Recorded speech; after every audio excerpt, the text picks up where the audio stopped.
बिहार के उपचुनावों के महासंग्राम का नतीजा आज। देखिए कौन जीतेगा बाजी और कौन हार जाएगा।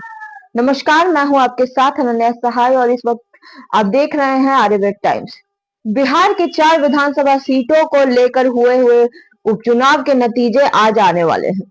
सुबह 8 बजे से वोटों की गिनती शुरू हो चुकी है और बिहार की 4 सीटें यानी तरारी, बेलागंज, इमामगंज और रामगढ़ में बीते 13 नवंबर को वोटिंग हुई थी।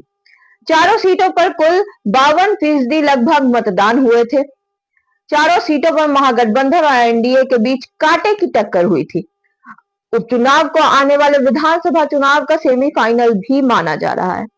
असल में बात यह है कि 2025 में होने वाले बिहार विधानसभा चुनाव के पहले 4 सीटों पर उपचुनाव सत्ता का सेमीफाइनल माना जा रहा है। कौन जीतेगा कौन हारेगा ये आगे तय हो जाएगा।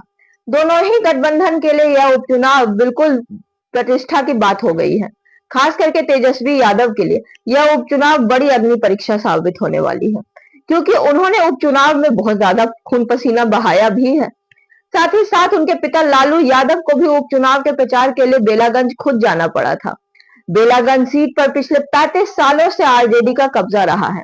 सुरेंद्र यादव के सांसद निर्वाचित होने के बाद यह सीट पूरी तरह से खाली हुई है, जिस पर उन्हीं के बेटे विश्वनाथ यादव को उम्मीदवार के तौर पर खड़ा किया गया था। बेलागंज की सीट पर आरजेडी के साथ जेडीयू की भी साख दांव पर लगी हुई है। इस सीट से जेडीयू ने बाहुबली बिंदी यादव की पत्नी मनोरमा देवी को उम्मीदवार बनाकर मैदान में खड़ा किया था। मनोरमा देवी के पति बिंदी यादव बड़े बाहुबली माने जाते हैं, जबकि खुद मनोरमा देवी 2 बार एमएलसी रह चुकी है।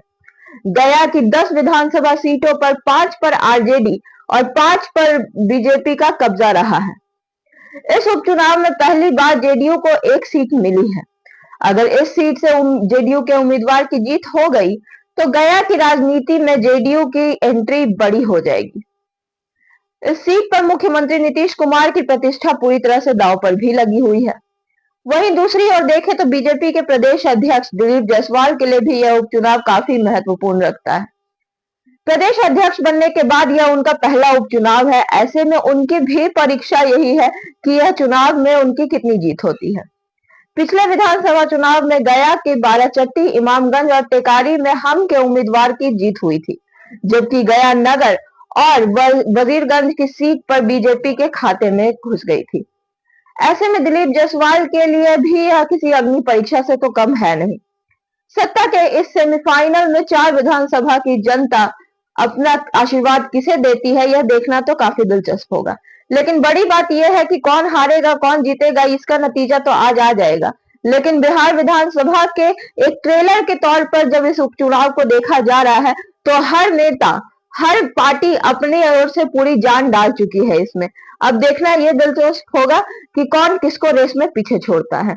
ये खबरें हम आपको आगे देते जाएंगे, तब तक के लिए हमारे साथ बने रहिए और देखते रहिए आर्यवेद टाइम्स।